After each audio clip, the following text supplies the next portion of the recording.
A long line of esteemed broadcasters and programme makers have delivered the MacTaggart lecture. Last night, it was Liz Murdoch's turn. Let's hear what she had to say. James was right that if you remove profit, then independence is massively challenged. But I think that he left something out. The reason his statement sat so uncomfortably is that profit without purpose is a recipe for disaster. Joining me on the sofa are Kenton Allen, Chief Executive of Big Talk Productions and Advisory Chair of the Festival, Dan Sabbagh, The Guardian's Head of Media and Tech, and Lorraine Heggessey, former BBC One controller and Executive Chairman of Boom Pictures. But first, let's get some instant reaction to last night's lecture from the floor of the Edinburgh International Conference Centre. I thought it was very impressive. Elisabeth Murdoch is very impressive, and I guess the headline is that slight separation from her brother. I was at the MacTaggart 3 years ago, and I think when he said that, you could tell that he was trying to lob a grenade into the room with this, the only guarantor of independence is profit. And she picked that apart, and she said, no, you need more of a humanity. You need to have business needs to have more of a purpose in that. And so, A, I think I agree with that, and B, that's interesting. She was positioning herself, I thought, very much as a different kind of Murdoch, so she almost consciously took positions that were different from her brother of 3 years ago and from her father. It's slightly unscientific, but marks out of 10 for last night's MacTaggart. How do you rate this? I think it's a classic MacTaggart. I would give it 10 out of 10. Says the advisory chair, but the person still. that asked her to do it. But Indeed. It's not for me to really give marks on my own MacTaggart booking, but I think she nailed it. Well, that's Dan's job. Tell us, Dan, what do you think? Out of 10? It's pretty good, 7 or 8 out of 10. I'm being generous. I'm harsh with the marks. I think James Murdoch was probably the best one of recent times because it was controversial, because he was at the sort of what we now see as sort of the peak of his power, but actually we thought was just sort of the beginning of Act 2. And the resonance that it had even now. I think Liz Murdoch's is a sort of bookend to that and a response to that.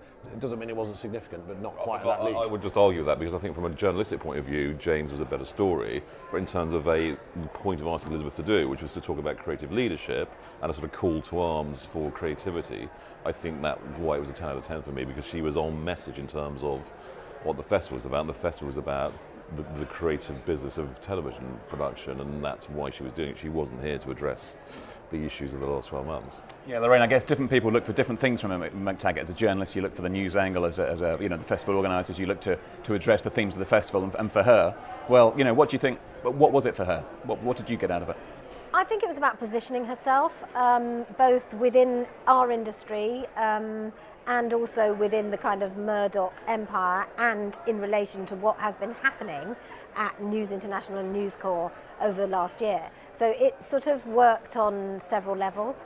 I was particularly pleased that Kenton chose to have a woman giving the MacTaggart. I mean, it is ridiculous that it's only once every 17 years, as Liz herself pointed out. There are plenty of opinionated women in this industry, and somehow the Edinburgh Festival keeps ignoring them, or the Edinburgh Festival. It was very sad that she mentioned Andrea Montfort, and it was you do think that was a missed opportunity, that the late, great Andrea Montfort never gave a MacTaggart lecture. So, I mean, hopefully that will be borne in mind when future MacTaggart bookings. You have to book the best person for the gig. Is it your decision, Kenton? How does that booking process work? I mean, pretty obviously the list of people are, but who decides, who makes the ask? It was my... So with Elaine Bedell, who's the chair, you talk about it and then you make the approach. But it's the advisory chair's job to land the MacTaggart. It's your biggest booking, really, isn't it? Yeah. Your biggest headache. Yeah, because it then begins to define what you want the festival to be about. And having a theme is tricky. George Entwistle's warned me off trying to go for a big theme. Yes. But we wanted to try and put creative leadership at the heart of it. So happily, so far, touch Formica, it's sort of working out. Well, let's take a look at what she said. It was a MacTaggart of 3 halves, if you'll forgive me that, and I will elucidate in time. But Dan, take the first half. It's all about James Murdoch, the references to the troubles at News International. I mean, that was, in a sense, only one page of a long speech, but that sort of grabbed the headlines and grabbed the imagination. That was the middle phase of the speech, and that was clearly the bit that we journalists were going to extract, because we come in with one story in mind, really, or we're going to view this speech through one prism, which is what did you say about the sort of phone hacking situation, the fallout, the state of the company, and the state of family relations. And she emphatically did not disappoint. There were no sort of. I thought the phrases would be, more subtle and more oblique. That reference would be much shorter, and we'd be sort of working 3 paragraphs to death. In fact, she sort of talked about it over a couple of pages. And although I think it was clearly a hard speech to write, we're told that she very much wrote it personally. There weren't speech writers sort of producing drafts and drafts for her. It was clearly very hard for her to write, and with that in mind, and her, I think, not being a natural, not being a full-time writer, some of the phraseology was still a bit coded and a bit nuanced, but she was very clear about, you could see what the direction of travel was. Incredibly critical of what her brother James had said 3 years earlier. Sort of profit without purpose is a sort of recipe for disaster, and a clear reference to James Murdoch's famous conclusion: the only reliable guarantor of independence is profit of 3 years ago, and a clear sort of reference to a much broader, non-market based, wider than the market morality. If you like, when a Murdoch bails out of neoliberalism, then neoliberalism may have a problem. And she talked also about an unsettling dearth of integrity, which was a reference to, we presume, the phone hacking and the. Well, absolutely, and she made a sort of very broad and rather sort of hard to sort of bite on, if you like, a reference to sort of what News Corp needed to do, which was really sort of it needed to sort of codify, have a sort of more clearly understood set of rules, and to get people and abide by them. But that was really sort of chatting to people who are close to her. The sense or the meaning of that was meant to be, I think, for too long, News Corp was sort of a company ruled by the sense of what would Rupert do, what would Rupert think, and then everyone would sort of second guess their interpretation of that, or act their interpretation of that. And what she's saying is, no, we need to be much clearer about what our values and ethics are, and we need to stick to them. And News Corp didn't do that. And a lone reference to Leveson, where I think she said, it was an interesting phrase. She said it was difficult to argue. She said it made it difficult to argue for the right outcome, which she said should be a free press and light touch regulation. Yeah, it was her only reference to the newspaper business, and frankly one that was, talk about newspapers is beyond her pay grade, except arguably as a shareholder. But what she's saying there is absolutely right, which is we've made such a hash of things, and clearly reference in part to the News of the World and maybe Fleet Street more broadly. We made such a hash of things we can't now get what we want. In other words, we might get tougher regulation than we deserve, because tougher regulation than we should get, because we're getting what we deserve and what we've behaved badly in the past. Lorraine, what did you make of the overall tone of the speech? It was very sort of inclusive. It was kind of feel good, almost kind of evangelical at times. Kind of felt like I wanted to vote for her, but she's not really standing in an election. Well, it was. Yes. I think she is kind of standing in an election, actually.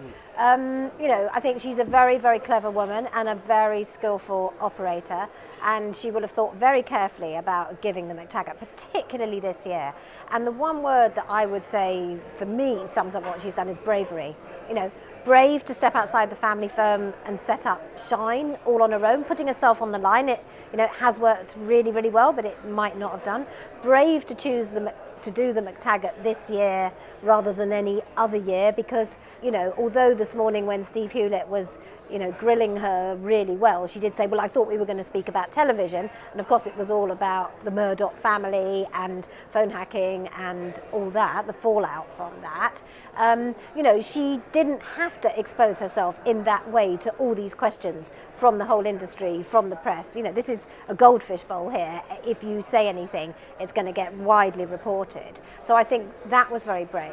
The thing that still puzzles me is, given that she sort of proved herself by setting up Shine, why, and apart from money, and maybe that was it, why sell back to the family firm? Because she was trying to, in a way, Shine was a declaration of independence, and obviously with the benefit of hindsight, I'm sure she wishes she hadn't sold at that particular time, because whichever way you look at it, News Corp is tarnished, and the values of the Murdochs are tarnished. And yes, she can make a stand, and she wasn't involved, but she needn't have been tarred with any brush whatsoever. If she'd sold to Sony or to Warner's, I think the explanation for that was in the speech. It was slightly buried, and it's to do with rights ownership. And the deal she's done with News Corp has enabled her to keep a distribution company. And if you deal with other Hollywood studio, they will not allow you to retain your rights. And I think what we should keep an eye on there is what happens to that distribution company, particularly in North America. Because I think there are some clues there about some long-term ambitions for North American growth in the business, and Sony, will take all your rights and become your distributor, and that's not the arrangement that Shine had with News Corp. Why sell at all? She's not short of money. Well, I think she has lots. Carried I on understand, growing it. She would have access to capital. I agree, but it's not just about her, is it? There are a number of people who've entered that business who want to see a return on their participation in that business. The Jane Featherstones and Stephen Garrett's and those other companies she's bought want to see some return on that. There was Sony as They've had an event, but they've had a return. I'm sure they're on all sorts I'm sure of they've all incentives done very well. Also, she was going to go on the board. Yeah. And I think, I think the other reason she sold to News Corp, which I might be airbrushed out history now, is she was going to go on the board of News Corp and she was going to have more influence in the company in a formal way. Yeah. And what happened was she sold it she sold it at the wrong time. Phone hacking happened. She fell out of step with the family. Yeah. She's not on the board, and I think she would rather like to have Shine back. And she has done a good deal. Yeah, absolutely right. But that's what I mean within the speech. No, but within the speech. No, but within the speech where she, the one more honest step to take would have been, actually, I wish I hadn't sold it at that time. She can't say that. I wish she had. Maybe she doesn't think that. Well, maybe she doesn't. I think obviously journalists are obsessed with News International and all of that. Right? What I wish she'd spent a bit more time talking about were when she started to talk about The Simpsons and Glee and Avatar and Titanic, and you realise the power of News Corp as a creative company and those huge successes they've had in IP and creating these monstrous international hits. We're obsessed about News International, but that business is immensely big and powerful overseas. And I think that gets overlooked constantly while we're obsessing about a very small bit of the News Corp empire. That was the second of my three halves. I fear the third. I fear the third might be lost to history. But we shouldn't ignore at the end of the speech, which got onto the importance of the digital era, which is nothing new. But she talked about the second screen, and I guess the danger is that gets overshadowed by what you said, what the journalist's going to grab onto. But there were some important messages there. There's some very important messages there. And she talked this morning about Jamal Edwards, who they have a relationship with, who has I think 150 million. Hits across his websites. He's a direct-to-consumer. This notion of direct-to-consumer broadcasting, which she is saying is the next iteration of our business, and they're doing a lot of work at Shine on that. And I think the trouble when you start talking about that, there's a tendency for all of us as television executives to slightly glaze over and go, here we go, we're talking about things that we don't necessarily completely understand. But I think she gave some great clues there as to what Shine will be doing in terms of creating content that doesn't need a broadcaster. In fact, we have a session at the festival which is who needs a commissioner anyway, and it's about that straight to the audience program making. She was very frustrated a couple of years ago. She really wanted to get into social gaming and is still very interested in gaming, I'm sure. And there was a company called Playfish, which is snapped up by Electronic Arts, actually, sort of casual gaming company, Facebook games, this sort of thing. And she's really interested in that whole area of interactivity. Big fan of Clay Shirky and his book Here Comes Everybody. So she sort of, when she talks about that area, that's not just a bit of sort of social media lipstick kind of put on at the kind of end of the speech to look like she's forward thinking. It's very much at the heart of what she's doing. It's just nobody's really cracked. She didn't talk about Channel Flip, which she bought last year, which is a direct to consumer, broadcaster. Okay. And I think that's one of the interesting things about Liz Murdoch is that she's always been interested in technology, and she came at the industry from a different angle. And by learning, by working in a broadcaster, by working at a company that is very technologically literate, she's always been aware of certainly the impact of social media. And I think Shine has always dabbled and experimented, which is what it's all about. Sometimes successfully, sometimes unsuccessfully. And I think we all feel that there is going to be a leap forward at some stage. We don't know when it is. I think one of the reasons probably why Kenton and I are firmly in the content camp is that that whatever happens on whatever platform, in whichever manner, content is going to be really, really important. And what's exciting is that if you come up with a great idea and you can't find a home for it, there is a home for it. You can put it up there. As Liz said this morning, the woman with the makeup, she's been broadcasting for 5 years on YouTube.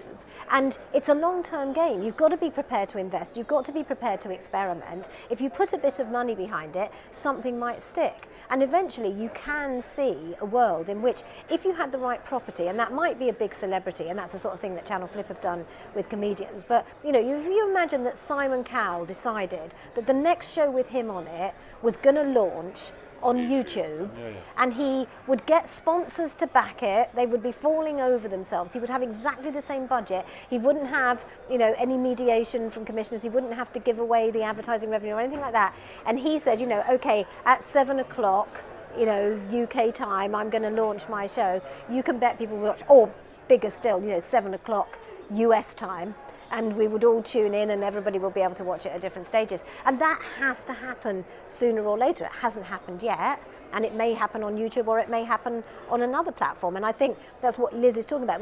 We're living in a very dynamic and exciting environment where it feels like there are so many opportunities and so many different ways that we can deliver content. And you know, developing this. It feels like if Apple launched the Apple TV, you know, the television equivalent to the iPod, that's maybe the moment where you can go and buy a one-box Apple solution that you hang on the wall, and you can then just watch YouTube. Well, maybe that's that can, you know, you can. The connected TV is here. It's still not quite has the brilliant simplicity of an Apple solution to it. So, you know, we have another session at the festival about connected TV, where all Xbox and Google are demonstrating their version of the connected TV. But that moment is coming, and I think Liz wants to be on the front foot when it happens. Could be the story of next year's festival, or maybe the one after that. Anyway, well, Kenton Allen.